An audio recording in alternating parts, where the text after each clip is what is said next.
¿Lo relaciona directamente? Habría que ver, los narcotraficantes financian partidos, incluso desestabilizan países, políticamente, legislativamente, o judicialmente, o policialmente, o socialmente, como tú querrás. Aquí la delincuencia aflora, el desempleo se incrementa, la inseguridad es brutal, la explotación se ve, la corrupción es brutal y la impunidad también.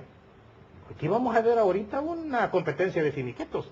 Aquí sale un expresidente enseñando unos finiquitos. ¿Será suficiente un finiquito? Legalmente es suficiente porque la Corte de Cuentas los emite.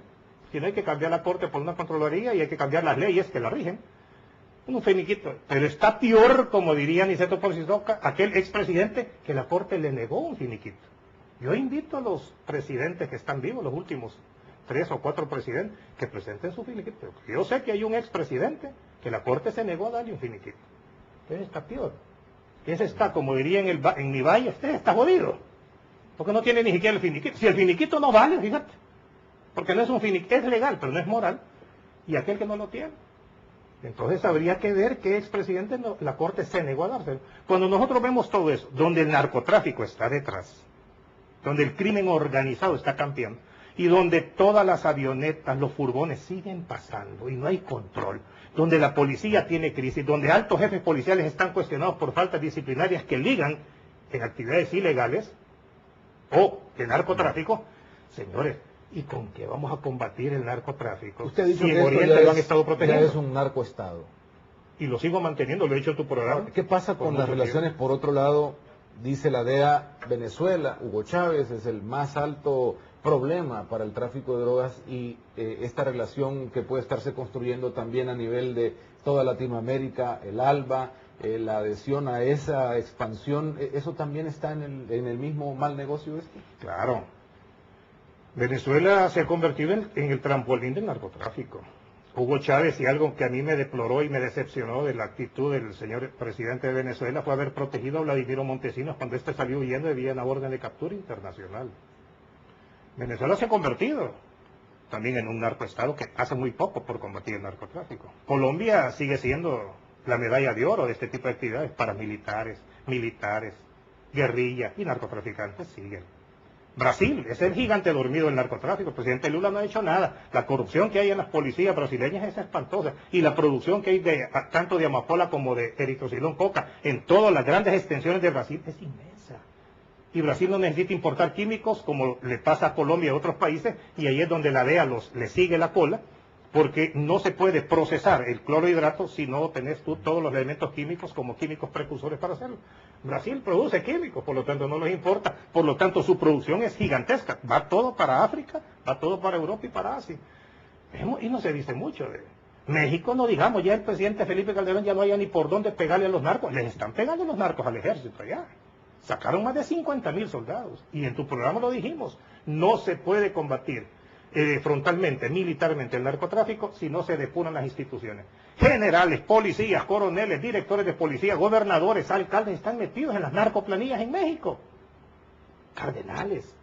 ¿Verdad que el cardenal Jesús Posada Ocampo, que fue abatido a balazos a la par de los hermanos Arellano Félix en el aeropuerto de Guadalajara, protegía un cartel en detrimento de otro cartel? Un cardenal. ¿Y cuánto monseñor mexicano? Y también aquí.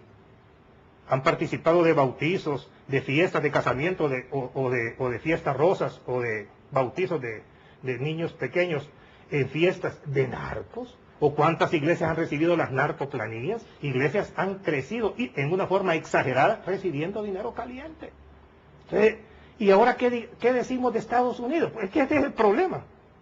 Siempre, Rafa, yo te agradezco la oportunidad porque puso el único medio, agradezco al canal por su libertad de expresión, su democracia, pero democracia y libertad de expresión que se ve para tocar estos temas. Pero en todo esto, los Estados Unidos siguen teniendo responsabilidad. ¿Cuántos árboles de opio o de amapola han destruido en Afganistán, en Pakistán? Nada. ¿Qué hace Estados Unidos para detener el consumo? Nada. ¿Qué hace Estados Unidos para controlar su banca, para que no le haga dinero? Nada. Si la DEA está comprometida, la CIA tiene problemas de corrupción, los aeropuertos importantes de Estados Unidos, por ahí entran la droga porque los policías están comprados, los empleos de líneas aéreas en las terminales están compradas por el narcotráfico, no digamos los policías migratorios en la frontera con México que dejan pasar ilegales, armas y drogas. Esa palabra que tú tan inteligentemente acabas de mencionar, corrupción, se aplica a Colombia, Venezuela, Brasil, a México, a El Salvador y a Estados Unidos. Y si te mueves a Europa está peor, porque el narcotráfico tiene más de 200, 300... Bueno, si los primeros narcotraficantes fueron los ingleses, que usaron el opio como moneda de cambio para cambiarla por plata, por C o por T. Vamos a hacer una pausa, don Carlos. Y la gran pregunta sale, bueno, está claro cómo está organizado esto. ¿Hay salida? Esa es la pregunta. Enseguida regresamos.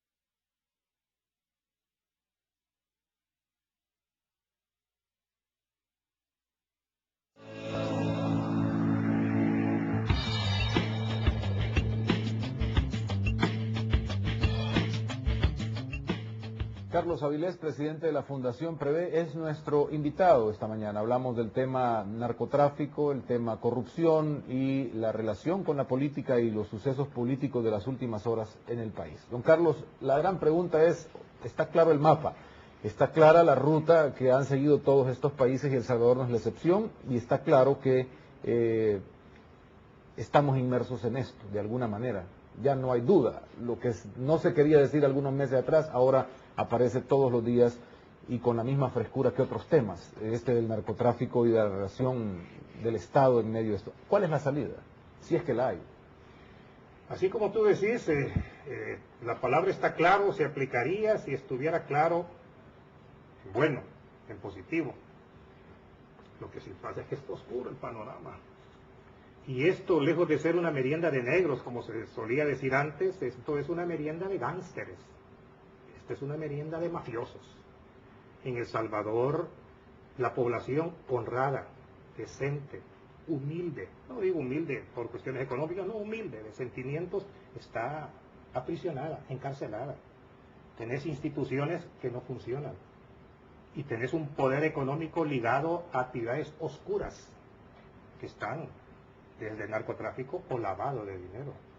El panorama es grave, es sombrío. La salida no sé. ¿Y cómo? ¿Con qué contamos? Veo los partidos políticos, a mí me causa una gran tristeza ver a tanto elemento muy bueno, que yo los he llegado a llamar los camisetas teñidas. Camiseta teñida es aquel que hoy está en un partido de un color y se cambia a otro y la tiñe por otro color.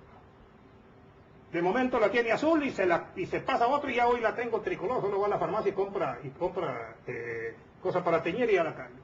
De momento la tiene roja y se pasa a verde y hoy...